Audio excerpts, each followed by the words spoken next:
ನಮ್ಮ ಅಡುಗೆ ವಿಶ್ವಕ್ಕೆ ಬನ್ನಿ. ಒಂದ್ಸಲ ಈ ಥರ ಆಂಧ್ರ ಸ್ಟೈಲ್ನಲ್ಲಿ ಗುಮ್ಮಡಿಕಾಯಿ ದಪ್ಪಳಂ ಮಾಡ್ಕೊಳ್ಳೋಣ. ಗುಮ್ಮಡಿಕಾಯ ಅಂದರೆ ಕುಂಬಳಕಾಯಿ ರೀ. ಇದಕ್ಕಾಗಿ ನಾನು 1 kg ಕುಂಬಳಕಾಯಿ ತಗೊಂಡಿದ್ದೀನಿ ರೀ. ಬಾಣಲಿಯಲ್ಲಿ 2 ಟೇಬಲ್ ಸ್ಪೂನ್ ಎಣ್ಣೆ ಹಾಕ್ಕೊಳ್ಳಿ. ಅರ್ಧ ಸ್ಪೂನ್ ಸಾಸಿವೆ ಹಾಕ್ಕೊಳ್ಳಿ. ಅರ್ಧ ಸ್ಪೂನ್ ಜೀರಿಗೆ ಹಾಕ್ಕೊಳ್ಳಿ.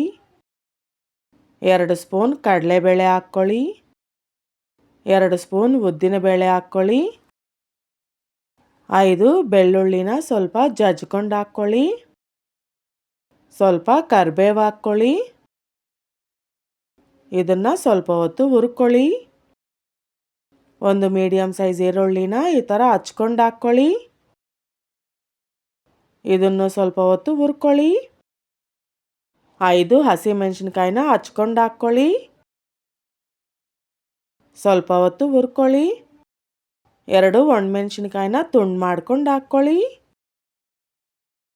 ಸ್ವಲ್ಪ ಹೊತ್ತು ಹುರ್ಕೊಳ್ಳಿ. ಸ್ವಲ್ಪ ಅರಿಶಿನ ಹಾಕ್ಕೊಳ್ಳಿ.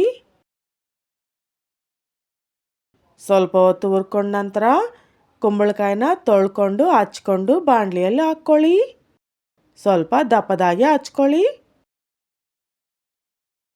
ಸ್ವಲ್ಪ ಹೊತ್ತು ಹುರ್ಕೊಳ್ಳಿ.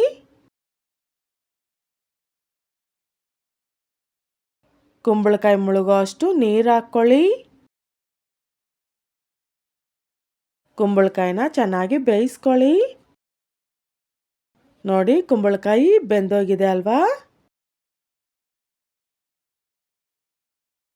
ಈಗ 1 ಸ್ಪೂನ್ ಖಾರ ಹಾಕ್ಕೊಳ್ಳಿ.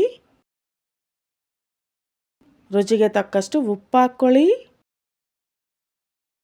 1 ದೊಡ್ಡ ನಿಂಬೆಹಣ್ಣಷ್ಟು ಹುಣಸೆ ಹಣ್ಣನ್ನ ನೆನೆಸ್ಕೊಳ್ಳಿ. ಅದನ್ನು ಹಿಸುಕೊಂಡು ಅದರ ರಸ ಹಾಕ್ಕೊಳ್ಳಿ. 1 ಸ್ಪೂನ್ ಬೆಲ್ಲ ಹಾಕ್ಕೊಳ್ಳಿ. 2 ಸ್ಪೂನ್ ಅಕ್ಕಿ ಹಿಟ್ಟನ್ನ ನೀರಲ್ಲಿ ಕಲಿಸ್ಕೊಂಡು ಹಾಕ್ಕೊಳ್ಳಿ. ಇದು ಗುಮ್ಮಡಿಕಾಯಿ ದಪ್ಪಳಂ ಗಟ್ಟಿ ಆಗೋದಕ್ಕೆ ರೀ.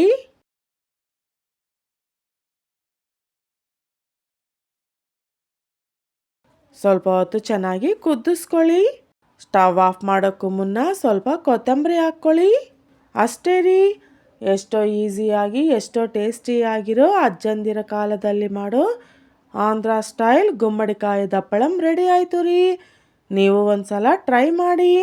ಇದು ಚಪಾತಿ ಅನ್ನ ಎಲ್ಲದಕ್ಕೂ ತುಂಬ ಚೆನ್ನಾಗಿರುತ್ತೆ ರೀ. ಇಷ್ಟ ಆದರೆ ನಮ್ಮ ಅಡುಗೆ ಚಾನಲ್ನ ಸಬ್ಸ್ಕ್ರೈಬ್ ಮಾಡ್ಕೊಳ್ಳಿ ಮತ್ತು ಹೊಸ ರುಚಿಗಳನ್ನು ಅನುಭವಿಸಿ.